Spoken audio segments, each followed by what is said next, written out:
बिस्मिल्लाहिर्रहमानिर्रहीम।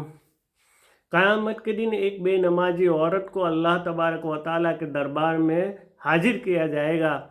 उससे पूछा जाएगा कि तू नमाज क्यों नहीं पढ़ा करती थी, तू दुनिया में अल्लाह के हुजूर झुकती क्यों नहीं थी, तू सजदे क्यों नहीं किया करती थी, सजदों के जरिए अल्लाह की शुक्रगुजारी क्यों नहीं किया करती थी।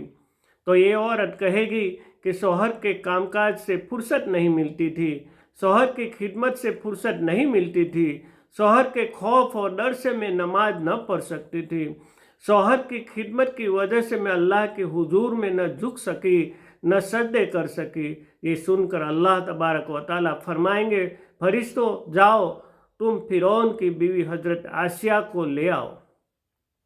फरिश्ते फौरन जाएंगे, हजरत आसिया को अल्लाह के दरबार में हाजिर करेंगे। अल्लाह की जात फिरौन की बीवी आसिया की तरफ इशारा करते हुए कहेंगे, ए बेनमाजी औरत, ए गफलत में डूबी हुई औरत, ए गुनहगार औरत, इतना बता दे कि तेरा शौहर जालिम था कि या आसिया का शौहर जालिम था। वो आसिया जिसको तपती हुई रेत पर लेटाया गया, फिर भी उन्होंने मेरा जिक्र नहीं छोड़ा, सजदा नहीं छोड़ा।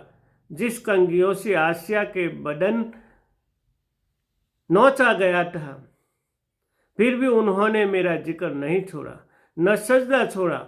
उसने तो नमाज नहीं छोड़ी थी, जिसके शौहर ने उसके ऊपर पत्थर की बारिश कर दी।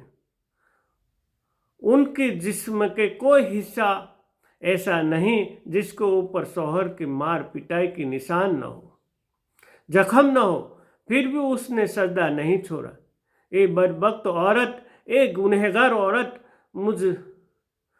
मुझ रब को इतना बता दे कि तेरा शौहर जालिम था या आसिया का शौहर जालिम था।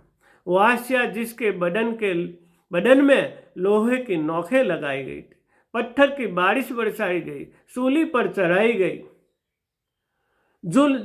सितम पर सितम किए गए, जुल्म सितम झेलने के बाद भी वो मुझे नहीं भूली, सजदे नहीं भूली, मेरी याद से गाफिल नहीं हुई। ये औरत, तेरा ये उजर गलत है। अगर किसी के शौहर का जुल्म नमाज से रोकता तो सबसे पहले आसिया का शौहर रोकता, फिरौन सबसे पहले आसिया को रोकता, मगर आसिया मुझे छुप छुप के सजदे करती थी, छुप छुप कर मुझे याद किया करती थी। ये औरत, तू झूठ बोलती है, तू सच नहीं बोलती, तेरे ये बहाने झूठ है। फिर फरिश्तों को हुक्म किया जाएगा कि ये औरत को ले जाओ, जहन्नम के सारे दरवाजे खोल दो और जहन्नम में उसे फेंक दो। इसी तरह बेनमाजी औरत का यही हालत है मेरी बहनों। इसीलिए नमाज, अल्लाह का जिक्र से दुनिया को गाफिल मत करो। मेरी ये वीडियो को लाइक भी करो, शेयर भी करो और सब्सक्राइब किया करो। वाखिर दावना वल्हम्दुलिल्लाहि रब्बिल आलमीन।